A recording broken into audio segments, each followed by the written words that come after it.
We're looking at the topic of impulse. So first thing is, let's answer two questions, a commonsensical one, and then we'll dive into the topic of impulse. Okay, so pause, have a look. First question is, what is the best way to hit a ball to make it go flying? Would it be with a wooden bat or a pillow? Then next thing, what is the best way to catch a falling egg? Is it with a wooden bat or a pillow? In both the cases, in respective cases, the amount of effort you're putting per second, say, remains the same. Now, what is the answer? If you want to hit a bat, the best case scenario is with a wooden bat. If you want to catch a falling egg, it would be better with a pillow. But why? Let me show you guys this.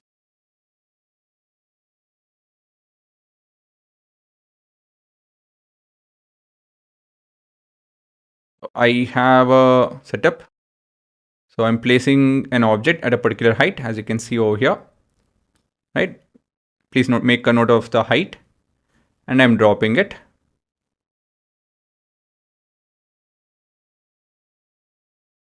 And look at the things underneath.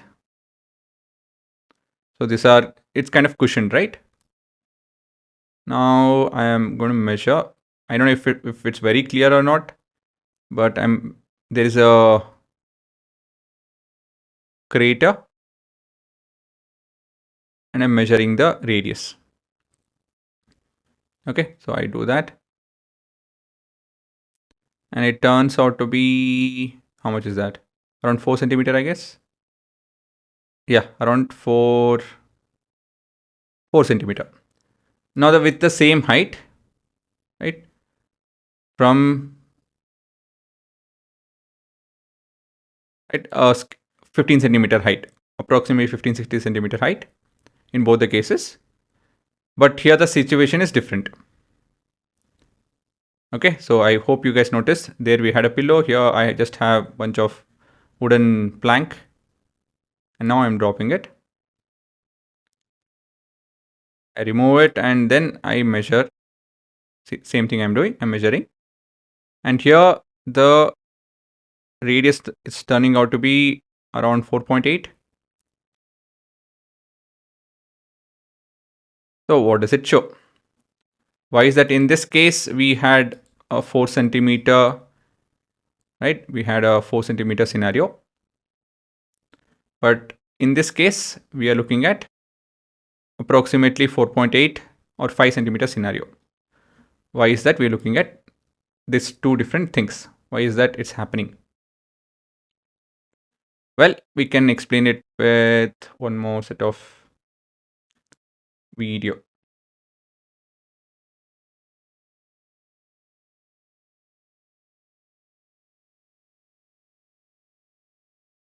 Say I have an object. So I have an object which is stationary.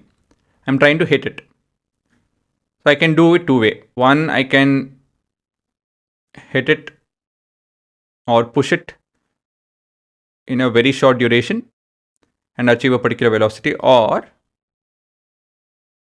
I can push it slowly, like over here, slowly, and then make it achieve that particular velocity. Do you guys agree? Both are possible. I can achieve a velocity in two different ways. Okay, so let me show the graph. These are the graphs of that animation. So you can see that in both the cases, I have achieved the same velocity. Can you see that? So what is the difference though? The time period. Here it is 1 tick. Here it is around 2 tick. Here it is around 2 tick.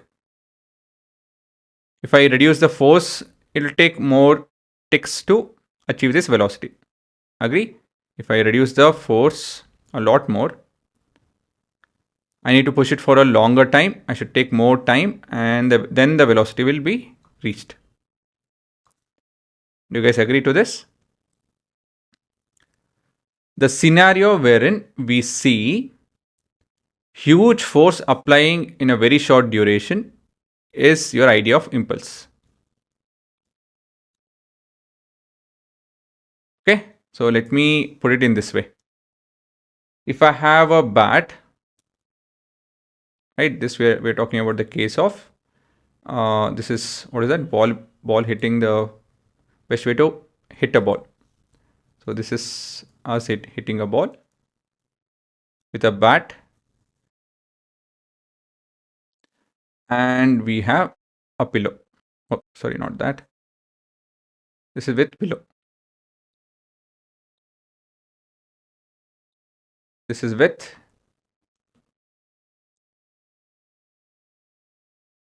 bat. See, what if I don't give you guys this amount of time? What if I cut short here? I stop the force over here itself. What will happen? If I stop it over there, then the velocity achieved will be this.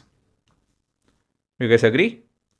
So basically, if I remove this aspect, okay, if this is the case, then you will not see this. In place of that, you will just see this. So let me give you guys a practical scenario. If I want to hit a bat, will I be able to hit a bat slowly, aram se, and all of that? No, right? It's just a matter of, fraction of a second, blink of an eye, you hit the bat and it goes flying. That's the only chance you will get. You won't get the chance of wherein things are slow motion and you get to hit it for more than 1 or 2 seconds and things happen. No, it's not the case. Even with billiard balls, right, which is a stable, and it's like, you can take your time to point of hitting. Once you touch, it's done. Within that very short duration, things are happening. To study such scenarios, wherein we have huge force acting in a very short duration, we have the topic of impulse. Actually, this is, my exaggeration is very less. We are talking about very short time, within this small space. Right? So basically, it's something like this. It goes beyond the screen and comes back. It would be something like this, and so on and so forth. Then your velocity will be achieved within a very short time. It would be something like this. Ideally, this is the graph I would like to have, but to achieve something that is visible, this is what I could do. This is what I want, a graph like this. This would be a good example of impulse. So within very short duration of time, I'm able to achieve a certain velocity. If I don't get that time, what happens? If I just have a little force, then my velocity is just somewhere over here.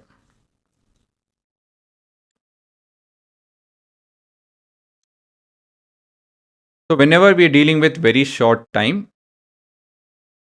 and we just have a very short time to do whatever we want, it's highly impractical for us to look at force. So force is not the best way to go around. Even with this graph, originally, all of this graph was supposed to be, it's this, it's all weird over here. It's weird over here. Of course, it's more weird, honestly. It's not this simple. It's weirder, and it's not very practical. To overcome this, what we do is we study the topic of impulse. Okay. So impulse is a scenario wherein we have large force acting for a short time, resulting in noticeable change in object speed. Okay, so let me show this as well. I've made one more animation. When you're stopping an object with impulse, so technically, yeah, we can stop the object in this way. In a very short time, you have something blocking it, and the velocity drops from some positive value to 0. The speed drops from some positive value to 0. But when it comes to other possibilities, we can also slowly stop it. But what if we don't have the luxury of this time? So same thing over here. What if we don't have the luxury of this amount of time? What then? Right? We won't be able to achieve it. If I give you guys only say one tick, like over here, and all of this was not there. What if I just gave you this? Then the velocity will be somewhere over here. And after that, it's stationary, and it would be so. Basically, we're not going to stop it. So to achieve this stopping, within this short duration, you have to do something with it. We are looking at a very huge force, right? Say goes behind the graph and all of that, time and all of this, in a very short duration. So we are basically achieving this drop within this very short duration. There is time, but very short. So it's highly impractical. You can see that the graph I'm not able to draw, and I'm not able to show even with velocity time graph. It looks almost like I'm dropping it down. Honestly, it will be something like this. Very, very short time. So what I'm trying to tell is it's highly impractical for us to study the concept of change in velocity and force and all of that, put it on a graph and all of that for sudden change in things. Like we saw the ball, billiards ball falling and being caught and all of that, right? There's a lot of things happening. So there are many versions that we spoke of. So all of this is not practical to study this way, but it's more practical to study with the help of the concept of impulse. So impulse is a significant force applied over a brief period, very, very short time, resulting in a finite change in the momentum.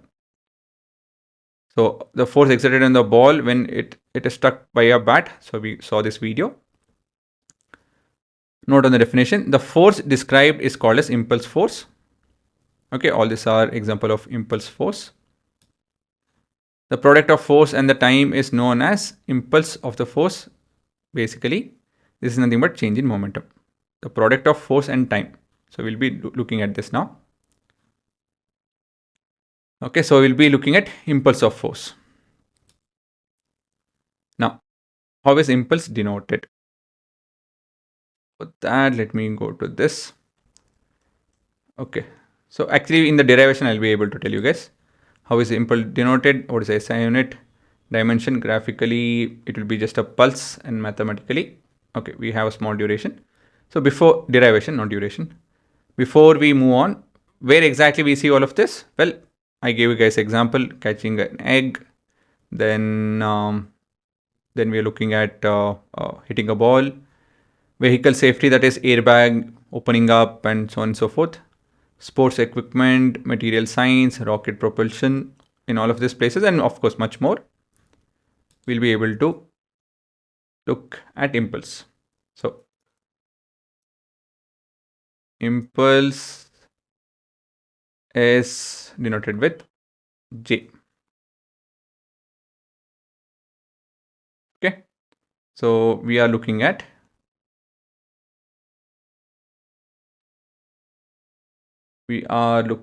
say an object. We'll take a ball itself. We started off with a ball, and there is a force applied, and the time this force is applied is for a time period of delta t. Okay, so let's describe this. Suppose a force F acts for a small time delta t. The impulse of force is given by, right, dj is equal to f dt. Okay guys, do you guys agree? So the impulse, idea of impulse is the product of force into the time. This is a force that it's a huge force and for a very short time. This is how you represent short time.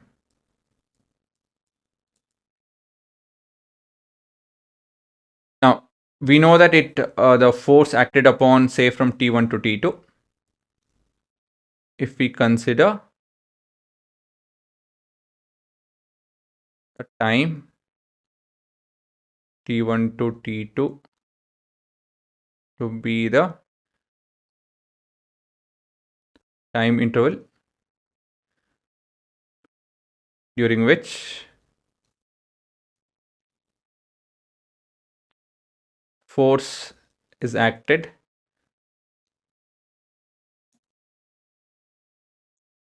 the impulse is then given by how will we able to add up all of those? How will we able to get j?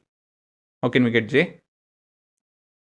Yes, using the concept of integration, wherein we integrate f dt from t1 to t2.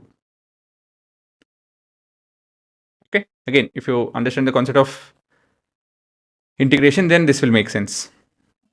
So let's go back. Let's talk about definition again. I'm not very, I not made it very clear. It is a bit vague as of now. So impulse we get to see in our day-to-day life wherein this is happening, and you guys have done it, everyone has done it. Hitting a ball, throwing a stone, right? You throw a stone at something, fruit or something. So the fruit falls off. So all of this is something that we experience. And looking at from the perspective of force is not practical. That's where we go to the concept of impulse. So impulse is nothing but a significant force being applied over a brief period, resulting in a finite change in momentum. That's your impulse. That's the definition. Now, mathematically, how does it look like? It is nothing but product of force into time. Simple. Force into time is your impulse. So what is the SI unit? You should be able to tell looking at the formula. It is Newton second. Or if you want to go with it, you have kg meter per second. This is your momentum, same as that of momentum. So that's what we have written over here. Change in momentum, right? Impulse of force is your change in momentum. The product of force and time is known as impulse of force, change in momentum. Okay, so quite simple. If you want to study such weird scenario, we use the concept of impulse. What is impulse? A very huge, significant force being applied for a very short time. So how do you get it mathematically? It's simple. Just multiply force and time.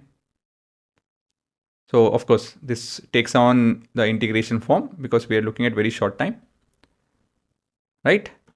And that's it. Basically, you guys can write this slide and then this slide. Heading is impulse.